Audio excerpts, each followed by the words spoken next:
हरे कृष्णा। शिव भक्ति सागर में आप सभी भक्तों का स्वागत है। आप सभी को देव उठनी एकादशी की हार्दिक शुभकामनाएं। आज कार्तिक मास के कृष्ण पक्ष की एकादशी तिथि है और आज के दिन ही भगवान अपनी योग निद्रा का त्याग करते हैं।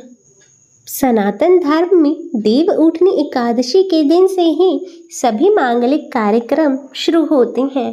साथ ही इस दिन भगवान विष्णु की पूजा करने से अक्षय फल की प्राप्ति होती है और जन्म जन्मांतर के पापों से मुक्ति मिल जाती है। हमारे वेद पुराणों में मान्यता है कि दिवाली के बाद पड़ने वाली एकादशी पर देव उठ जाते हैं। सभी शुभ कार्य जैसे विवाह, मुंडन, गृह प्रवेश आदि प्रारंभ हो जाते हैं। 11 के दिन ही तुलसी विवाह भी होता है। घरों में चावल के आटे से चौक बनाया जाता है। कन्या के मंडप के बीच में भगवान शिव की पूजा की जाती है। इसे देव उठनी या देव प्रबोधिनी 11 के दिन से सभी मंगल आयोजन के रुके हुए रथ को पुनः गति मिल जाती है। कार्तिक शुक्ल एकादशी का दिन तुलसी विवाह के रूप में भी मनाया जाता है। इस दिन पूजन के साथ ही कामना की जाती है कि घर में आने वाले मंगल कार्य निर्विघ्न संपन्न हो। तुलसी का पौधा चूंकि पर्यावरण तथा प्रकृति का भी घोतक है, अतः इस दिन यह संदेश भी दिया जाता है कि औषधीय पौधे तुलसी की तरह सभी में हरियाली एवं स्वास्थ्य के प्रति सजगता का प्रसार हो। और इस दिन तुलसी के पौधों का दान भी किया जाता है। 4 महीने के शयन के पश्चात भगवान श्री हरि विष्णु नारायण इस अवसर पर शुभ कार्यों के पुनः आरंभ की आज्ञा दे देते हैं। इस दिन पूजन के साथ व्रत रखने का भी बड़ा ही महत्व होता है। महिलाएं इस दिन घर के आंगन में गेरू तथा खड़ी से मांडे सजाती हैं और तुलसी विवाह के गीत, भजन एवं उत्सव मनाती हैं। मंडप में शालिग्राम की प्रतिमा व तुलसी का पौधा रखकर उनका विवाह कराया जाता है। इसके बाद मंडप की परिक्रमा करते हुए भगवान से कुंवारों के विवाह कराने और विवाहितों के गौना कराने की प्रार्थना की जाती है। दीप मालिकाओं से घरों को रोशन किया जाता है। तो प्रिय भक्तजनों, आज हम इस वीडियो में देव उठनी एकादशी की व्रत कथा श्रवण करेंगे। तो आप सभी एक बार प्रेम से बोलिए श्री हरि विष्णु नारायण भगवान की जय। कार्तिक मास के शुक्ल पक्ष की एकादशी को देव उठनी एकादशी, देवोत्थान एकादशी, देव उठनी 11, प्रबोधिनी एकादशी आदि के नामों से जाना जाता है। इस दिन श्री हरि विष्णु निद्रा से जागते हैं। तो आइए भक्तजनों श्रवण करते हैं कथा के अनुसार। वो भी तो होगा।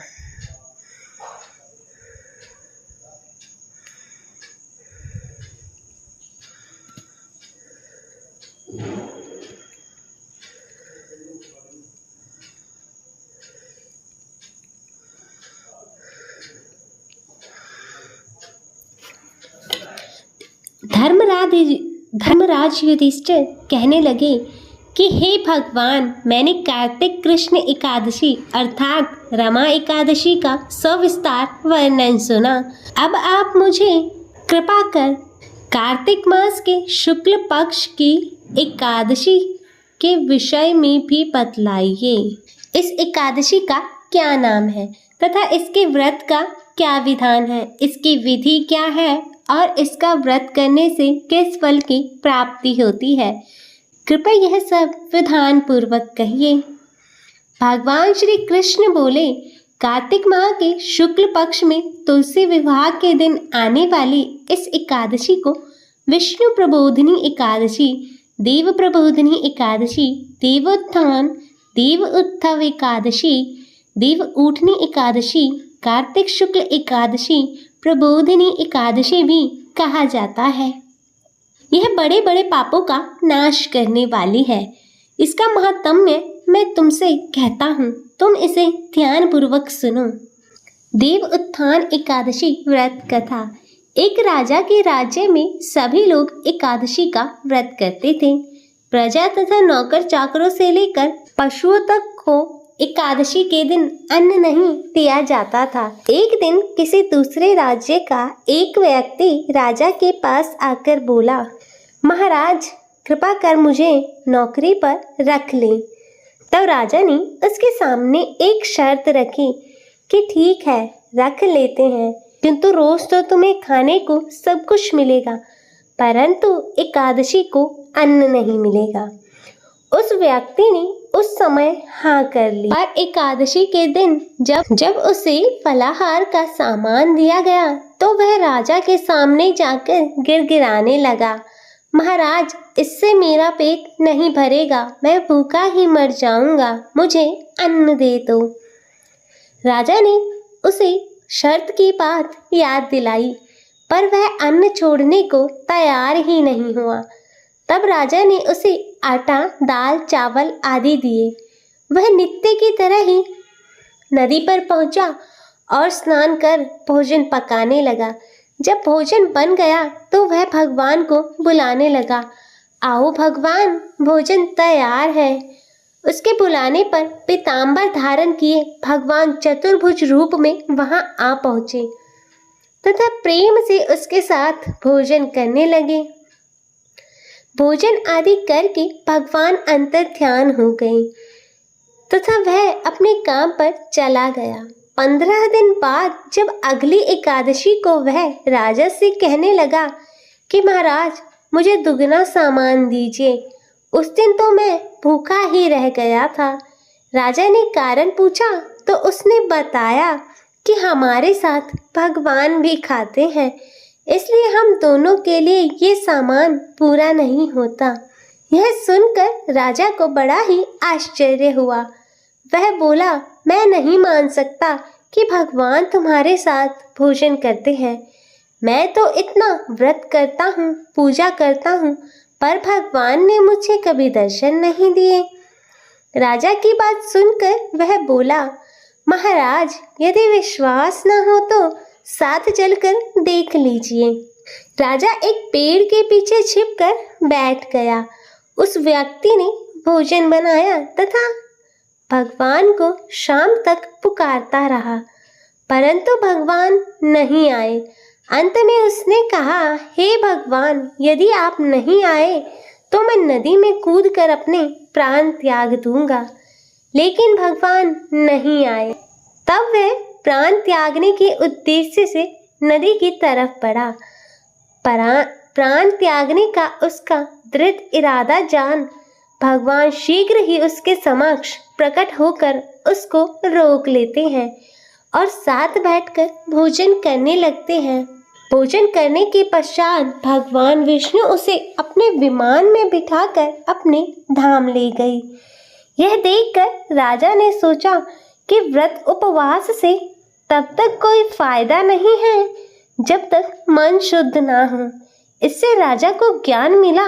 वह भी मन से व्रत उपवास करने लगा और अंत में उसे स्वर्ग प्राप्त हुआ। बोलो श्री हरि विष्णु भगवान की जय। आइए भक्तजनों, अब श्रवण करते हैं देव उठनी एकादशी के दिन श्रवण की जाने वाली एक और कथा। एक बार एक राजा था। उसके राज्य में प्रजा सुखी थी। एकादशी को कोई भी अन्न नहीं बेचता था, सभी फलाहार करते थे। एक बार भगवान ने राजा की परीक्षा लेनी चाहिए। भगवान ने एक सुंदरी का रूप धारण किया तथा सड़क पर बैठ गए। तभी राजा उधर से निकला और सुंदरी को देखकर चकित रह गया। उसने पूछा, हे सुंदरी, तुम कौन हो और इस तरह यहाँ क्यों बैठी हो? तब सुंदर स्त्री बने भगवान बोले, मैं निराश्रिता हूँ, नगर में मेरा कोई जाना पहचाना नहीं है, किससे सहायता मांगू? राजा उसके रूप पर मोहित हो गया था। राजा बोला, तुम मेरे महल में चलकर मेरी रानी बनकर रहो। सुंदरी बोली, मैं तुम्हारी बात मानूंगी, पर तुम्हें राज्य का अधिकार मुझे सौंपना होगा। राज्य पर मेरा पूर्ण अधिकार होगा। मैं जो भी बनाऊंगी तुम्हें वह खाना होगा। राजा उसके रूप पर इतना मोहित हो चुका था, अतः उसने उसकी सभी शर्तें स्वीकार कर ली। अगले दिन एकादशी थी। रानी ने आदेश दिया कि बाजारों में अन्य दिनों की तरह ही अन्न बेचा जाएगा। उसने घर में मांस, मछली आदि पकवान बनाए तथा परोसकर राजा को खाने के लिए कहा। यह देखकर राजा बोला, रानी, आज एकादशी है, मैं तो केवल फलाहार ही करूँगा। तब रानी ने शर्त की बात याद दिलाई और बोली, या तो खाना खाओ, नहीं तो मैं बड़े राजकुमार का सिर काट दूंगी। राजा ने अपनी स्थिति बड़ी रानी से कही तो बड़ी रानी बोली, महाराज, धर्म न छोड़े, बड़े राजकुमार का सिर दे दे। पुत्र तो फिर मिल जाएगा पर धर्म नहीं मिलेगा। इसी दौरान बड़ा राजकुमार खेल कर आ गया। माँ की आंखों में आंसू देखकर वह रोने का कारण पूछने लगा तो माँ ने उसे सारी व्यथा बता दी। तब वह बोला, मैं सिर देने के लिए तैयार हूँ। पिताजी के धर्म की रक्षा होगी, जरूर होगी। राजा दुखी मन से राजकुमार का सिर देने के लिए तैयार हुआ तो रानी के रूप में भगवान विष्णु ने प्रकट होकर असली बात बताई। राजन, तुम इस कठिन परीक्षा में पास हुए। भगवान ने प्रसन्न मन से राजा से वर मांगने को कहा तो राजा बोला, आपका दिया सब कुछ है, हमारा उद्धार करे। जय श्री हरि विष्णु नारायण भगवान की। देव उठनी एकादशी के दिन श्रवण की जाने वाली तुलसी विवाह की कथा। यह कथा शंखासुर नामक राक्षस की है। शंखासुर ने तीनों लोकों में बहुत ही उत्पात मचाया हुआ था। तब सभी देवताओं के आग्रह करने पर भगवान विष्णु ने उस राक्षस से युद्ध किया और वह युद्ध कई वर्षों तक चला। युद्ध में वह असुर मारा गया और इसके बाद भगवान विष्णु विश्राम करने चले गए। कार्तिक शुक्ल एकादशी के दिन भगवान विष्णु की निद्रा टूटी थी और सभी देवताओं ने भगवान विष्णु की पूजा की थी। शिव महापुराण के अनुसार पौराणिक समय में दैत्यों का राजा दंभ हुआ करता था। वह बहुत बड़ा विष्णु भक्त था। कई सालों तक उसके यहाँ कोई संतान नहीं होने के कारण उसने शुक्राचार्य को अपना गुरु बनाकर उनसे श्री कृष्ण मंत्र प्राप्त किया। यह मंत्र प्राप्त करके उसने पुष्कर सरोवर में घोर तपस्या की। भगवान विष्णु उसकी तपस्या से प्रसन्न होकर उसे संतान प्राप्ति का वरदान दे दिया। भगवान विष्णु के वरदान से राजा दंभ के यहाँ एक पुत्र ने जन्म लिया। इस पुत्र का नाम शंखचूड़ रखा गया। बड़ा होकर शंखचूड़ ने ब्रह्मा जी को प्रसन्न करने के लिए पुष्कर में घोर तपस्या की। उसकी तपस्या से प्रसन्न होकर ब्रह्मा जी ने उसे वरदान मांगने को कहा। तब शंखचूड़ ने वरदान मांगा कि वह हमेशा अजर अमर रहे, वह देवता भी उसे न मार पाए। ब्रह्मा जी ने उसे यह वरदान दे दिया और कहा कि वह बद्री वन जाकर धर्मध्वज की पुत्री तुलसी जो तपस्या कर रही है उससे विवाह कर ले। शंखचूड़ ने वैसा ही किया और तुलसी के साथ विवाह के बाद सुखपूर्वक रहने लगा। उसने अपने बल से देवताओं, असुरों, दानवों, राक्षसों, गंधर्वों, नागों, किन्नरों, मनुष्यों तथा त्रिलोकी के सभी प्राणियों पर विजय प्राप्त कर ली। वह भगवान श्री कृष्ण का परम भक्त था। शंखचूड़ के अत्याचारों से सभी देवता परेशान होकर ब्रह्मा जी के पास गए और ब्रह्मा जी उन्हें भगवान विष्णु के पास ले गए। भगवान विष्णु ने कहा कि शंखचूड़ की मृत्यु भगवान शिव के त्रिशूल से ही होगी। अतः आप उनके पास जाएं। भगवान शिव ने चित्ररथ नामक गण को अपना दूत बनाकर शंखचूड़ के पास भेजा। चित्ररथ ने शंखचूड़ को समझाया कि वह देवताओं को उनका राज्य लौटा दे, परंतु शंखचूड़ ने मना कर दिया और कहा कि वह महेश्वर से युद्ध करना चाहता है। भगवान शिव को जब यह बात पता चली तो वे युद्ध के लिए अपनी सेना लेकर निकल पड़े। इस तरह देवता और दानवों में घमासान युद्ध हुआ, परंतु ब्रह्मा जी के वरदान के कारण शंखचूड़ को देवता नहीं हरा पाए। भगवान शिव ने शंखचूड़ का वध करने के लिए जैसे ही अपना त्रिशूल उठाया, तभी आकाशवाणी हुई कि जब तक शंखचूड़ के हाथ में श्री हरि का कवच है और इसकी पत्नी का सतीत्व अखंडित है, तब तक इसका वध असंभव है। आकाशवाणी सुनकर भगवान विष्णु वृद्ध ब्राह्मण का रूप धारण कर शंखचूड़ के पास गए और उससे श्री हरि का कवच दान में मांग लिया। शंखचूड़ ने वह कवच बिना किसी संकोच के दान कर दिया। इसके बाद भगवान विष्णु शंखचूड़ का रूप बनाकर तुलसी के पास गए। शंखचूड़ रूपी भगवान विष्णु ने तुलसी के महल के द्वार पर जाकर अपने विजय होने की सूचना दी। यह सुनकर तुलसी बहुत ही प्रसन्न हुई और पति रूप में आए भगवान का पूजन किया व रमन किया। ऐसा करते ही तुलसी का सतीत्व खंडित हो गया और भगवान शिव ने युद्ध में अपने त्रिशूल से शंखचूड़ का वध कर दिया। तब तुलसी को यह पता चला कि वे उनके पति नहीं है, बल्कि वे तो भगवान विष्णु हैं, और क्रोध में आकर तुलसी ने कहा कि आपने छल पूर्वक मेरा धर्म भ्रष्ट किया है और मेरे पति को मार डाला। अतः मैं आपको श्राप देती हूँ कि पाषाण के होकर आप धरती पर रहें। तब भगवान विष्णु ने कहा, देवी, तुम मेरे लिए भारतवर्ष में रहकर बहुत दिनों तक तपस्या कर चुकी हो। तुम्हारा यह शरीर नदी रूप में बदलकर गंडकी नामक नदी के रूप में प्रसिद्ध होगा। तुम पुष्पों में श्रेष्ठ तुलसी का वृक्ष बन जाओगी और सदैव मेरे साथ रहोगी। तुम्हारे श्राप को सत्य करने के लिए मैं पाषाण शालिग्राम बनकर रहूंगा। गंडकी नदी के इस तट पर मेरा वास होगा।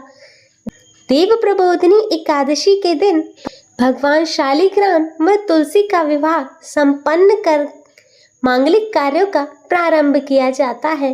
हिंदू धर्म की मान्यता के अनुसार इस दिन तुलसी शालिग्राम विवाह करने से अपार पुण्य की प्राप्ति होती है। तो बोलो श्री हरि विष्णु भगवान की जय। अतः हे विष्णु भगवान, सभी पर अपनी कृपा बनाए रखना और सभी का कल्याण करना, और इस कथा को कहते सुनते हुंकारा भरते सभी पर अपनी कृपा बनाए रखना। तो प्रिय भक्तजनों, यह थी देव उठनी एकादशी के दिन श्रवण की जाने वाली श्री हरि विष्णु भगवान की कथा। मैं आशा करती हूँ कि आपको यह कथा पसंद आई होगी। वीडियो अच्छी लगी हो तो इसे लाइक करें, शेयर करें और कमेंट में जय श्री हरि लिखना ना भूलें, और चैनल को सब्सक्राइब कर नोटिफिकेशन बेल को ज़रूर ऑन करें। जय श्री हरि विष्णु नारायण भगवान की। हर हर महादेव। ओम नमः शिवाय। हरे कृष्णा।